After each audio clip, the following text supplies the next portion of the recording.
Hello students, आज मैं आपके लिए लेके आई हूँ एक नई वस्तु बेटा, जिसमें आज हम ये ना कुछ जनरल नॉलेज की बातें जो है वो बेटा डिस्कस करेंगे। ठीक है, कुछ वस्तुनिष्ठ प्रश्न है इसमें जो आपके हर एक कॉम्पिटिटिव एग्ज़ाम के लिए होते हैं। ठीक है, मतलब जनरल नॉलेज होती है एसएसटी वगैरह की, जिसमें आप बहुत ज़्यादा ना बच्चे पीछे छूट जाते हैं। ठीक है, उसके बारे में है जनरल नॉलेज, मतलब हम आपकी स्टार्ट कर रहे हैं।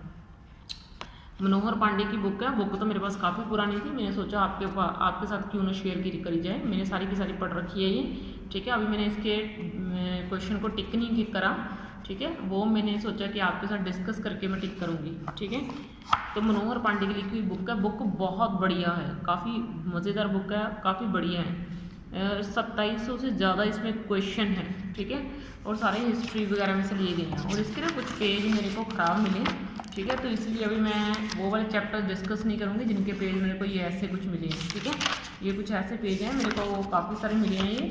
और इसमें से ना ये पेपर है एसएससी में क्वेश्चन, यूपीएससी, आईएएस, ऐसे क्वेश्चन आते हैं। ठीक है, जो तैयारी कर रहे हैं ना यूपीएससी, पीपीएससी, आईएएस की, उनके लिए यूज़फुल है ये। ठीक है ना, तो आज हम ना डिस्कस करेंगे कौन सा चैप्टर। आज हम गुप्त एंड गुप्तोत्तर काल को डिस्कस करेंगे। ठीक है, बहुत मज़ेदार है, समझ में आने वाला है। ठीक है, सी टेट में आता है ये, या फिर जो भी आपके यूपीपीएससी के पेपर होते हैं, एनडीए के पेपर होते हैं, एसएससी के पेपर होते हैं, सीपीओ के, बीपीएससी के पेपर होते हैं, वहाँ पे आते हैं इनके क्वेश्चंस। ठीक है, तो आज हम ये वाला चैप्टर डिस्कस करेंगे, गुप्त एंड गुप्तोत्तर काल। ठीक है, गुप्तोत्तर काल बेटा। ठीक है, बहुत मज़ेदार है। ठीक है ना, तो देखो बेटा, इसमें हम सबसे पहले पहला क्वेश्चन डिस्कस करेंगे। निम्नलिखित में से किस गुप्त शासन ने सर्वप्रथम सिक्के जारी किए? यानी कि कौन सा ऐसा पहला गुप्त शासक था जिसने सिक्के जारी किए थे? मुझे नहीं लगता कि आपको इसके बारे में बताना पड़ेगा। चंद्रगुप्त के बारे में तो आपने सुना ही है। ठीक है, तो चंद्रगुप्त वो थे जिन्होंने सबसे पहले सिक्के जारी किए थे, गुप्त शासक ने। ठीक है, सबसे पहले। तो आगे देखिए बेटा, निम्नलिखित में से कौन सा कथन प्राचीन हस्तलिपि के संदर्भ में सही नहीं है? यानी कि हमें कुछ कथन दिए गए हैं। पहले जो प्राचीन हस्तलिपि हुआ करती थी, आपको इसके बारे में नॉलेज होगी कि हस्तलिपि क्या होती है।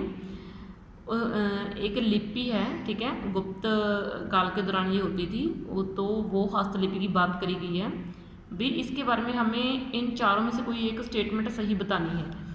वे प्राय ताड़ पत्रों पर लिखी हुई थी। क्या प्राचीन हस्तलिपि ताड़ पत्रों के ऊपर लिखी हुई? तो मैं आपको बता दूं, नहीं जी, बिल्कुल नहीं। ठीक है ना, वे जिस काल को प्रदर्शित करती है, मतलब जो प्राचीन हस्तलिपि है वो जिस काल को प्रदर्शित करती है उस काल का मुख्य स्रोत है। हाँ जी, वो उस काल का मुख्य स्रोत थी हस्तलिपि। वहाँ के जो लोग थे उसी लिपि की मदद से अपनी जो बात थे वो एक दूसरे से बोलते थे। ठीक है ना, वे हस्तलिपि थी और उसके बाद मुद्रित की गई। नहीं जी, हस्तलिपि को कभी मुद्रित नहीं किया गया। मुद्रित का मतलब है मुद्रा के रूप में चलाया नहीं गया उसे। कुछ हस्तलिपियाँ पत्थर या धातु पर उकेरी गई थी, तो ये भी गलत है, ये भी सही नहीं है भाई। एक्चुअल में जो आपकी प्राचीन हस्तलिपि थी, ठीक है, वो उस काल की जो थी बस मुख्य स्रोत हुआ करती थी। आगे देखो, निम्नलिखित गुप्त अभिलेखों में से किसमें पूर्ण आक्रमण का उल्लेख मिलता है? यानी कि कुछ ना अभिलेख लिखे गए हैं, उनमें से किसी एक में क्या मिलेगा आपको मिलेगा उसमें जो हूण आक्रमण हुआ था, हूण आक्रमण, उसका विवरण मिलता है। किसमें? क्या आप मुझे बता सकते हो? समुद्रगुप्त का इलाहाबाद स्तंभ अभिलेख, जो समुद्रगुप्त ने लिखा था इलाहाबाद के स्तंभ में, वो वाला, या फिर स्कंदगुप्त का भीतरी अभिलेख, या स्कंदगुप्त ने जो लिखा था, ठीक है, भीतरी अभिलेख, या चंद्र का महरौली लौह स्तंभ अभिलेख, या चंद्रगुप्त सेकंड, जो चंद्रगुप्त दूसरे हुए थे ना, उनका मथुरा अभिलेख। ठीक है ना, किसका था? तो मैं आपको बता दूं, ये है भाई स्कंदगुप्त का भीतरी अभिलेख। ठीक है, उसमें हूण आक्रमण का उल्लेख मिलता है, उसमें हूण आक्रमण के बारे में बताया गया है। ठीक है, चंद्रगुप्त द्वितीय की विजयों से उसके साम्राज्य का विस्तार कहाँ तक हो गया? जो चंद्रगुप्त दूसरे थे ना, द्वितीय चंद्रगुप्त थे, मतलब उनसे उन्होंने अपने राज्य का बहुत ज़्यादा विस्तार किया। ठीक है। उन्होंने अपना राज्य कहाँ तक फैला दिया, वो हमने पूछना है। पश्चिमी समुद्री तट तक, या फिर तो मैं आपको यहाँ पे बता दूँ, जी हाँ, पश्चिमी समुद्री तट तक, ये वाला ऑप्शन आपका सही है, ठीक है। और आगे देखो, चंद्रगुप्त विक्रमादित्य के दरबार में नवरत्न में सबसे अधिक प्रसिद्ध था, ठीक है ना। जो आपको मैं बता दूं, चंद्रगुप्त विक्रमादित्य के दरबार में नवरत्न, जो नवरत्न वहाँ पे एक तो अकबर के दरबार में भी थे, चंद्रगुप्त विक्रमादित्य के भी दरबार में नवरत्न थे, ठीक है। उनमें से सबसे ज़्यादा प्रसिद्ध कौन था, तो मैं आपको बता दूं कालिदास, जो कि एक बहुत महान कवि हुए हैं, ठीक है ना। कालिदास की किस कृति की गिनती विश्व की 100 प्रसिद्ध साहित्यिक कृतियों में होती है। उसकी ऐसी कौन सी सबसे ज़्यादा जो है कृति है जिसकी सबसे ज़्यादा विश्व के साहित्य यानी कि लिटरेचर में सबसे ज़्यादा प्रसिद्ध है, कौन सी है वो चीज़, ठीक है। तो वो हम देखते हैं, इन्हें ऑप्शन काफ़ी सारे दिए हुए हैं। ऋतुसंहार, मेघदूतम, अभिज्ञान शाकुंतलम, अभी ये वाली है ना जी, ये अभिज्ञान शाकुंतलम, ये वाली कालिदास की बहुत प्रसिद्ध है, ठीक है ना। आगे देखो, दिल्ली की कबूतल इस्लाम मस्जिद के प्रांगण में उन्नत प्रसिद्ध लौह स्तंभ किसकी स्मृति में है। दिल्ली में ना एक कबूतल इस्लाम मस्जिद है, ठीक है। उसका जो प्रांगण यानी कि जो उसका वो है बेड़ा सा है, उसका बरांडा सा है, उसमें एक प्रतिमा बनी हुई है लोहे की, ठीक है ना। वो किसकी है वो हमें बताना है, ठीक है ना। तो वो हम देखते हैं, तो मैं आपको बता दूं इसमें तो कोई शक ही नहीं है, वो चंद्र की है, ठीक है ना। अशोक की नहीं है भाई, अशोक की नहीं है, अशोक वो 3 हाथ शेर बने होते हैं ना, उसको अशोक, हर्ष की भी नहीं है, अनंगपाल की भी, चंद्र की है ये, ठीक है ना। वह चालुक्य राजा कौन था जिसने हर्षवर्धन को नर्मदा के तट पर पराजित किया, यानी कि वो कौन सा राजा था जिसने हर्षवर्धन को पराजित किया था, हरा दिया था, किसके तट पर, नर्मदा नदी के तट पर। कौन सा राजा था, पुलकेशिन था या श्रीमुख था, मंगलेश था या कीर्तिवर्मन था, ठीक है ना। तो मैं आपको बता दूं कोई शक नहीं, ये पुलकेशिन थे, ठीक है ना, जिन्होंने नर्मदा नदी के तट पर हराया था हर्षवर्धन को, और उनको बहुत बुरी हार हासिल हुई थी। समुद्रगुप्त की सैनिक उपलब्धियों का वर्णन उसके किस अभिलेख में, उसका नाम तभी तो समुद्रगुप्त रखा गया है, ठीक है ना, क्योंकि वो उसी चीज़ को रिलेटेड काफ़ी ज़रा जो थे ना मशहूर थे, ठीक है ना। तो वो समुद्रगुप्त की सैनिक उपलब्धियाँ थी, ठीक है ना। उसकी जो समुद्रगुप्त, जैसे चंद्रगुप्त हो गए, समुद्रगुप्त, ऐसे नाम थे उनके अलग अलग। समुद्रगुप्त की सैनिक, उनके पास जो सैनिक उपलब्धियाँ थी, उनके पास जो भी सेना थी, उनका वर्णन उन्होंने किस में करा है, ठीक है ना। वैसे अलग अलग जो हैं लिखे गए हैं, एरन में करा है या गया में, नालंदा में या फिर प्रयाग, किसके अभिलेख में करा है, ठीक है ना। तो मैं आपको बताना चाहती हूँ इसका ऑप्शन डी सही है, प्रयाग में करा है। इतिहासकार B.A. स्मिथ ने किसकी विजय से प्रभावित होकर उसे भारत का नेपोलियन कहकर पुकारा था। ये तो मुझे लगता है कि आपको पता होगा, समुद्रगुप्त को ही पुकारा था, ठीक है ना। समुद्रगुप्त को बोला गया था भारत का नेपोलियन, ठीक है ना, और A. स्मिथ ने बुलाया था, B.A. स्मिथ ने। अच्छा, अब मुझे ना इनको मिलाना है, ठीक है ना। A का कौन सा होगा, B का कौन सा होगा, मुझे ये सारे का सारा मिलाना है। तो मैं आपको बता दूं ब्राह्महीर का है ये वाला, ये बृहत संहिता, ठीक है, और ये विशाखदत्त, ये ना मतलब कि ग्रंथकार हैं जिन्होंने ग्रंथ लिखा, जिनके कौन से ग्रंथ मशहूर हुए हैं, ये हैं ग्रंथकार ब्राह्महीर। इनका बृहत संहिता ग्रंथ काफ़ी मशहूर हुआ है, ये IAS में आए हुए क्वेश्चन हैं। ये देखो UPSC में, IAS में, BPS में, SBO CBO में आए हुए क्वेश्चन हैं, ठीक है, तभी बोल रही हूँ कि बहुत इंपॉर्टेंट है। तो आगे देखो बेटा, विशाखदत्त, विशाखदत्त जो है ये इसका हमने ढूंढना है, इसका मैं आपको बता दूं, ये विक्रमादेवचरित इसका है, ठीक है ना, इन्होंने लिखा था ये, ठीक है, इनका ये वाला था। अब आगे मैं आपको बता दूं, शूद्रक, शूद्रक जो है ये है मच्छच कटनी कटिकम, सॉरी मेरे बोलने की मिस्टेक है, विलहन, विलहन थोड़ी सी हिंदी मेरी जुबान पे कम चढ़ती है बस इसलिए है, और कोई प्रॉब्लम नहीं है, ठीक है। विलहन, विलहन का कौन सा हो गया, प्रबंध, चिंतामणि, ये वाला, ठीक है। तो ये इसका मतलब फर्स्ट का हो गया, थर्ड, सेकंड बी का हो गया, फोर्थ, तो आपका ये वाला ऑप्शन सही हो गया भाई, 11th का बी, ठीक है। अब आगे देखो, चीनी यात्री, यानी कि जो फरहान निम्नलिखित के शासनकाल में भारत आया था, किसके राज्य में चीनी यात्री जो था फरहान वो भारत आया था, किसका राज्य चल रहा था, कनिष्क का या चंद्रगुप्त प्रथम का या चंद्रगुप्त द्वितीय का या हर्षवर्धन का। तो मैं आपको बता दूं, चंद्रगुप्त द्वितीय का शासनकाल चल रहा था जब ये जापान आया था, सॉरी भारत आया था, ठीक है। अभी तो इसके बहुत से क्वेश्चंस हैं, अभी मैं तो थोड़े से करवा रही हूँ आपको, ठीक है ना। तो चलो हम आगे बढ़ते हैं थोड़ा सा और, ठीक है ना। आप देखो, सफ़ेद संगमरमर का प्रयोग, लंबी टांगे और इकहरे बदन, केंद्रीय चरित्र के रूप में मनुष्य और राजाओं, राजकुमारियों और राजमहलों को प्रमुखता भारत के निम्नलिखित प्राचीन काल रूपों में से किसी एक की लाक्षणिक विशेषताएं थी। जो मतलब किसी टाइम पे सफ़ेद संगमरमर का प्रयोग हुआ करता था, ठीक है ना, जिसकी लंबी टांगे हुआ करती थी, बहुत अच्छा उसका बदन हुआ करता था, या जो काफ़ी जिसका चरित्र काफ़ी अच्छा हुआ करता था, जो महलों के राजे थे, राजकुमारियाँ थे, राजमहल थे, उनकी प्रमुखता यही थी, ठीक है ना। तो किस प्राचीन कला रूपों में से किसी एक की लाक्षणिक विशेषताएं दो बताइए हमें, ठीक है। भी इसको हम क्या बोलना चाहेंगे, भी कौन सी कला ये बोली जाएगी, ठीक है ना। ये अमरावती कला शाखा में, गंधार कला शाखा में हमें ये चीज़ें मिलती थी सारी, सफ़ेद संगमरमर का प्रयोग होता था, लंबी टांगे और इकहरे बदन, एक केंद्रीय चरित्र के रूप में मनुष्य और राजाओं, राजकुमारों और राजमहलों की प्रमुखता, ये सब बनाया जाता था, ठीक है ना।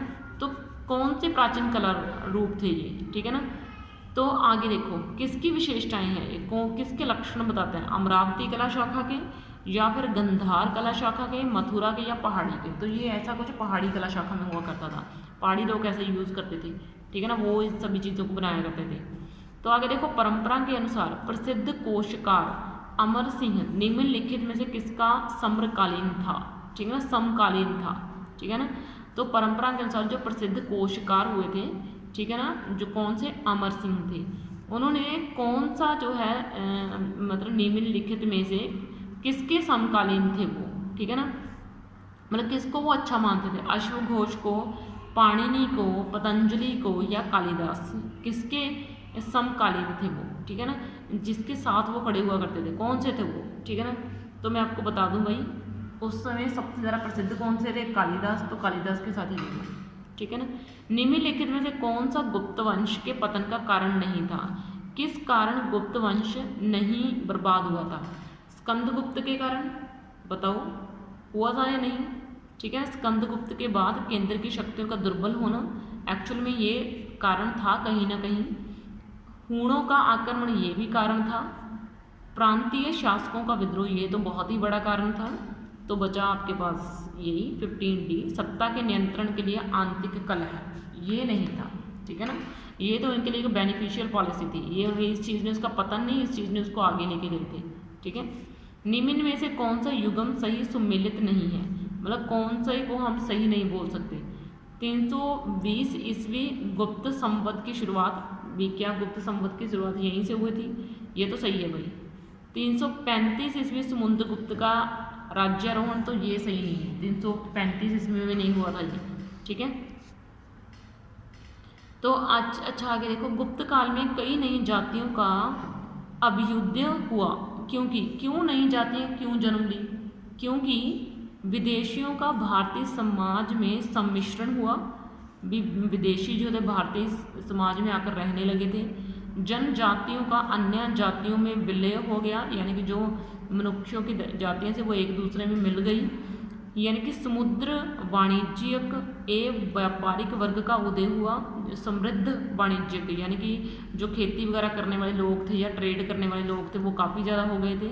मतलब कौन सा हम सही बोले गए, नीचे गए कूट का प्रयोग करके सही उत्तर चुने, ठीक है, हमें सही उत्तर चुनने को बोला गया है, ठीक है ना। भी गुप्त काल में कुछ नई जातियों का अभ्युदय हुआ था, क्यों हुआ था, ठीक है ना, ये हमें बताना है।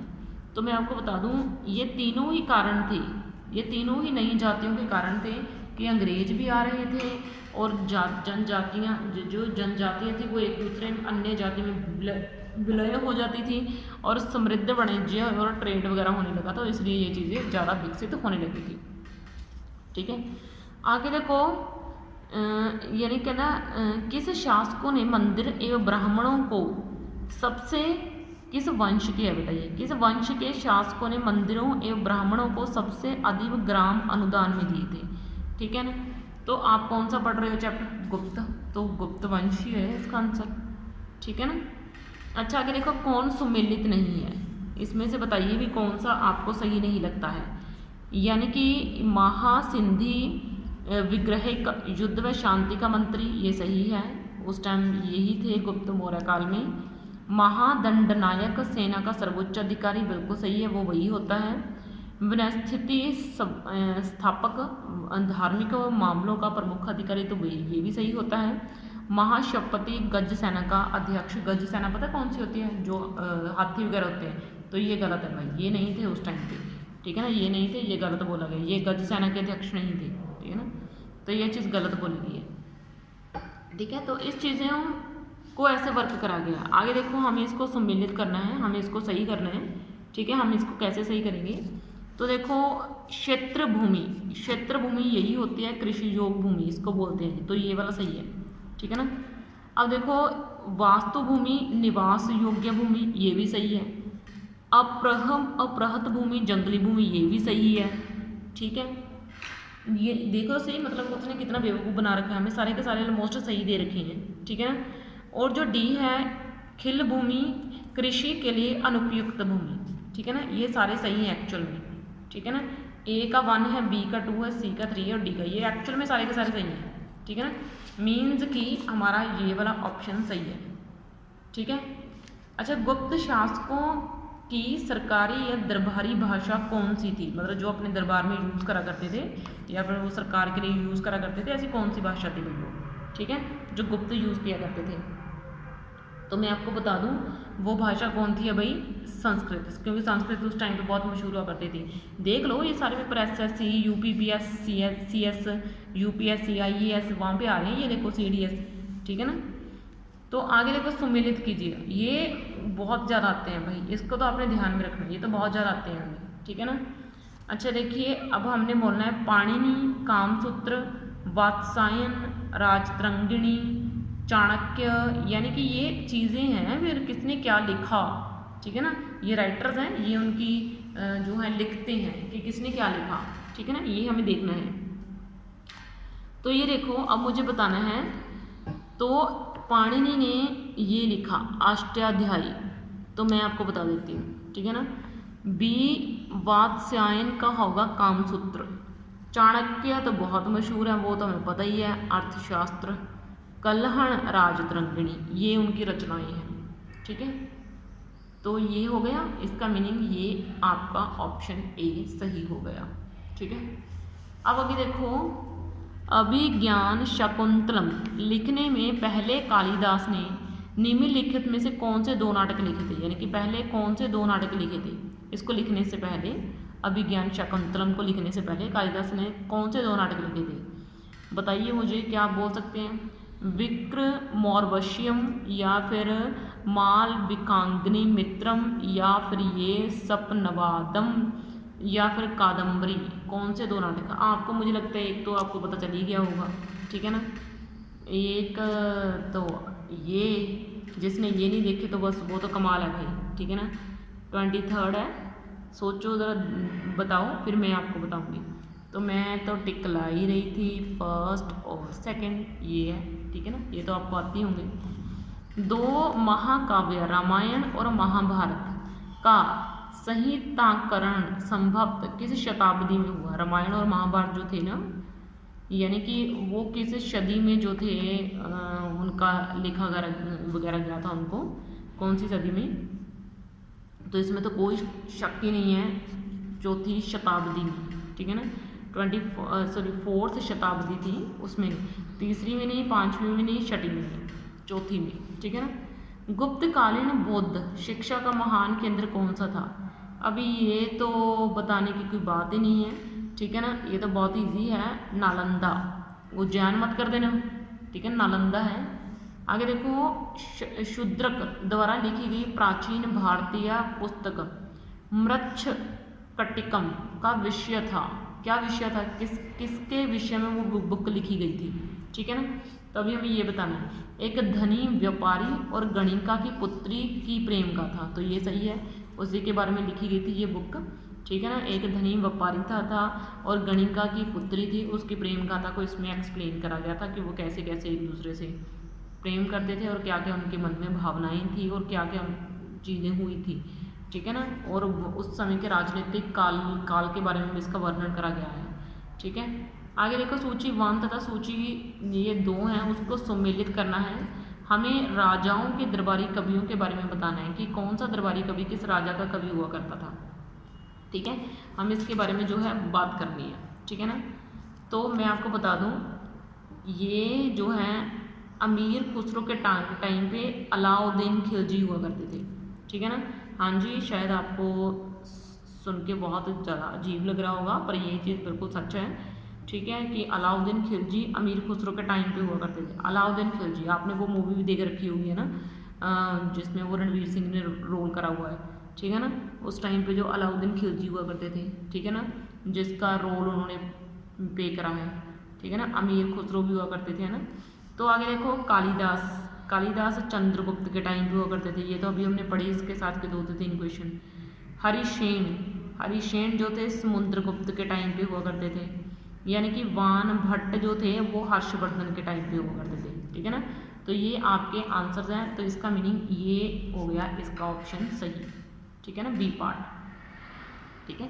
काफ़ी अच्छे क्वेश्चन हैं, बहुत ज़्यादा क्वेश्चन आपके IAS UPSC में आए हुए हैं, ठीक है। तो मैं अभी ये 2 पेज डिस्कस कर रही हूँ, बाकी बहुत सारे क्वेश्चन हैं, अभी इसका सेकंड पार्ट नेक्स्ट वीडियो में बनाएंगे। ओके बेटा, थैंक यू।